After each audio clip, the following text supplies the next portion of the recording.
Thank you for joining me on the Bold Lines podcast. Today, we're going to be talking about self-obsession killing us. I will let you know that there's only some hyperbole in the title. If you've been listening for a while, you know that I make large claims and back them up later on. You also know that I don't hold back. So when I say self-obsession is killing us, I mean it. I'll tell you, when it comes to our self-obsession killing us, the stuff that I'm going to talk about today is more than just self-observation. It's not just going to be from my perspective as a therapist or individual or almost psychologist, hopefully just a few more months. It comes from data, from how things play out in terms of people's mental health and even suicidality.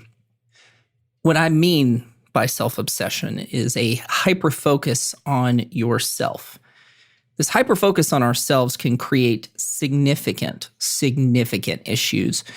And this hyper-focus can ultimately lead into a culture of self-worship. I'm not going to make this episode religious at all. That's not what this is about, but I think the self-worship is something that can be palatable to people, something that's easy to understand. One of the other big issues when it comes to self-obsession is there are significant dangers in over-identifying with your internal experiences. When we take our internal experiences as not just truth, but the whole truth, we can run into some significant issues. We're going to talk about that here in a minute. So what does self-obsession even look like nowadays? I will tell you that self-obsession is more than just the social media trope. It's more than the people who go on 300 vacations a year, talk about how their life is amazing, their relationships are perfect, and their life is full of meaning. This is a hyper-individualism. And while that social media trope can be an obvious point to look at, what we're talking about today is that overt focus on you. This hyper-individualism not only discounts other people's points of view, but in many cases, it discounts that those points of views even exist. It's a very childlike way to examine the world. It's very juvenile navigation to assume that what you think, what you believe, and what you feel must be true for others. I've talked about this in earlier episodes as well, so if some of that seems familiar, that's where it's coming from. I'm going to give you some of my favorite, by favorite, I mean least favorite things to hear in terms of self-obsession. The first one is my truth. Now, if you haven't heard that before, you are truly a blessed individual. My truth is this sort of self-actualization where apparently people can become so knowledgeable, so wonderful, and have such a great understanding of the universe around them that they can identify truth for themselves. Because truth can't be fixed, because if it is, then you could be wrong, and if you're wrong, you might have to change things. So in self-obsession, my truth is a really big deal. If someone can assert that they have their own truth, they can impose it onto others, or they can vehemently defend any actions that they take. There's another term that's a little bit less popular nowadays, but it was pretty big not too long ago, is being the main character in your story. Okay, depending on what form of belief system you fall into, or maybe you're not religious at all, it's really hard to justify that you're the main character in anything. If we were to look outside of ourselves, we're a minor or non-existent character in almost every single individual on this planet. Should you be the quote-unquote main character of your own story? Well, you're the one driving it, but being the main character means that everybody else has to bow to you. And that's just simply not true. You should be active in your life, but goodness, you cannot expect other people to play along. Other parts of self-obsession that I think really stand out is a lack of engagement with others, particularly in emotional content. When someone is self-obsessed, they often do not take the time or the sense of vulnerability to connect with other people. If they do so, it's in a short, cursory way. It's only to enact some sort of outcome. They can act caring and loving enough to be able to ask for a favor or point something out that's bothering them. Those that are self-obsessed, when they interact with others, are looking for ways to talk about themselves or point their issues out to other people so they have to fix it. I'm not a big fan of Dr. Phil, which is interesting considering he was one of the reasons I got into psychology and therapy in the long term. But there was a moment in one of his shows that I think could be really helpful for us to understand what self-obsession is. He was talking to a guest who seemingly could not get it together and wouldn't engage. Don't quite blame them. They're on a stage, going to be on national television. I understand. But there was this question that Dr. Phil asked that I think could help us. He looked at the guest in the middle of some sort of argument they were having and asked, "Are you listening to what I'm saying, or are you looking at your reflection in my eyes?" I love that. A simpler version is, are you listening to hear me, or are you listening to respond? That self-obsession divorces our connection with other people, and so we can't be engaged well. I'll tell you, the last defining factor in self-obsession is being absorbed in your own self-identity. You see self-obsession when someone's identity becomes something they can impose or dictate on or to other people. I'll take a whole bunch of examples. So in mental health, this is a really common one. I'm depressed. Therefore, you can fill in the blank there. Or I'm highly anxious. Or I'm bipolar. Therefore, you have to leave me alone. You have to deal with it, make me feel better, whatever it is. You can also get a self-obsession when it comes to jobs. Well, I'm a banker. I know how this works. Or I'm really, really good at this stuff. So you should just let me take care of it. These forms of overt self-identification are a very obvious point of self-obsession. When people are so absorbed in their self-identity that they start to divorce from reality, now that's where we come into some significant issues. I'm going to give you some examples where the my truth thing and this overabsorption of self-identity could come into play. A first example of this is when an image is focused on ignoring internal needs and you're functioning, and it plays out in things like social media. It's very interesting and quite funny as a therapist and almost psychologist to watch people post all of these things. The people talk about how amazing their marriage is, how wonderful their kids are. And even at some point, they start to post motivational quotes. If you've seen people that do these sorts of things, and it's not just a temporary because life is hard or they want to check in, but it's a continual thing, their life is awful. They have to be self-obsessed because if they were to think about consequences, they'd realize how terrible everything is and how so much is falling apart. So while being Instagram worthy might get some attention, it certainly points to some deeper issues. Now, another example of self-obsession can be self-harm. Now, someone might hear that and say, wait a minute, how does self-obsession lead to self-harm? Well, if your internal experience, your internal needs, the way that you function is pushed to the side and you're only focused on how you identify, you ignore others, your place in this world, self-harm is an easy result because you're acting on pain. You're not acting on who you are. That obsession with knowing and dealing with and being unable to connect with others, this overt assumption that you have to fix everything, absolutely leads to self-harm. And I know that doesn't sound super nice to hear. I'll give you another warning here in a minute. It's going to get more blunt than that. Another obvious example of self-obsession killing us is where people get into deviant sexual behavior.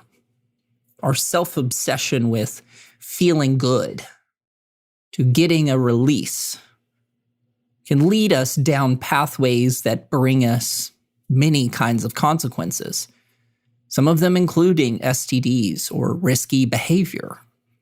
Sometimes it becomes so extreme that your life or health could be at risk. So while someone might say, well, I'm obsessed with myself, it's not a big deal, it could be. You could have lifelong consequences that affect you or your family or your children. In that way, sexual behavior absolutely can become self-obsessive and kill you. So let's go into some of the more blunt examples, the ones where we truly cannot see outside of ourselves, and so we therefore handicap who we are. The first one, the one that's going to get me in some trouble, I do think suicide is selfish. Maybe not for some of the reasons that people think, but if we're talking about self-obsession, this overt focus on self, suicide is absolutely selfish because it only thinks of you and who you are and how you identify or what makes sense in the world. If you didn't know this, the highest rate of suicide is not teenagers. It's middle-aged men. Now, you might say, well, I hear much more about suicide from teenagers than I do middle-aged men. Yes, teenagers tend to talk about it more. Middle-aged men tend to hide it, and they tend to be more effective when completing it. This suicidality doesn't connect with others.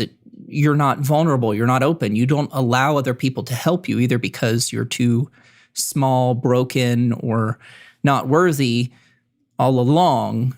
You're not allowing people to connect. So this hyper-focus on yourself absolutely is selfish. This next part will probably get me in the hottest water, so I'm going to sandwich it in between some other things. The transgender identification and care is another huge point of self-obsession nowadays. Granted, the rates of identifying as transgender are not super common, although the discussion has entered the modern discourse to a great degree. Now, someone might say, well, is that not just who they are? Maybe. The problem is people who identify as transgender have a very high likelihood of feeling suicidal. And if someone were to step in and say, well, that's because of prejudice or that's because of bullying, it's not. We've controlled for that in studies. I believe a hyper-focus on self leads to a confusion or a misidentification on who we are. A hyper-focus on perceived internal identity can ignore deeper issues. Do I believe that just because someone has been abused, that's the reason why they identify? No. But this lack of self, this misunderstanding of who we are, how we fit in the world, this hyper-obsession with being someone or something absolutely can kill people. Let's go into some of the other ones. They're way more common, but not nice. High stress and mental health issues that are left unresolved absolutely can kill you. You can become so self-obsessed with what you feel and what you need that you lack empathy for others. Maybe someone has had something traumatic happen, and I can agree that that can affect people greatly. But if you're bedridden for a year because of depression, that's not trauma. Sure, trauma had something to do with it, but it's so obsessed with your perceptions and emotions. It envelops all of your thoughts that it handicaps you, and the people around you have to deal with it. It keeps family and loved ones from getting what they need. You don't have to sacrifice. Other examples of this are people who have high anxiety, being so obsessed or being so focused on what you need or what your panic is, and resolving that can leave other people with a lack of space to navigate their own world because they have to deal with you. Let's go to one of my favorite topics, the self-obsession that kills people. Addiction is not a disease. That can be another topic for another episode, but addiction absolutely is selfish. 100% it is. Your internal focus isolates you from what could be gained. How dare someone say, well, my addiction is just a disease, I can't help it. How dare you say that to the family who has to sit around and enable you just so you don't die? It's not how this works. Addiction is a hyper-focus on who you are, your internal experiences, your emotions, that you start to lack the capability to think outside of yourself. People become overgrown children. They become addicted and expect everyone else to cover and take care of them. So I've spoken with grown adults who tell me they care and love other people. They'll say, I'm a great mother, father, whatever it is. And they're not. They just think they are because they're so obsessed with the way that they think about the world. They can't even perceive that someone else might feel differently or might experience the world differently than they do. So I've given a whole bunch of big examples. How do we heal from all of this? I'm going to give you one of my favorite quotes in therapy that outside of the therapy world, or I guess inside the therapy world, sounds harsh and unloving. Granted, if you have gotten to this point of the episode and you're wondering what it is, please keep it in the context of this episode. But when clients come to therapy and they are overwhelmed with their internal experience, one of the things that I tell them is, you are unique, but you are not special. You only exist as you. There's no other you. But you are not so special that you get a certain set of rules that do not apply to other people. The same things that are expected of everyone are expected of you. That means you get the same expectations, but you also get the same grace. The same things that you would tell loved ones, it's hard to struggle, but you have to work through it. Or, I love you and I also expect more of you. They apply to you as well. So, you are unique, but you're not special. If you want to heal, you also have to be willing to see others' needs. You need to be able to sacrifice so that you can grow.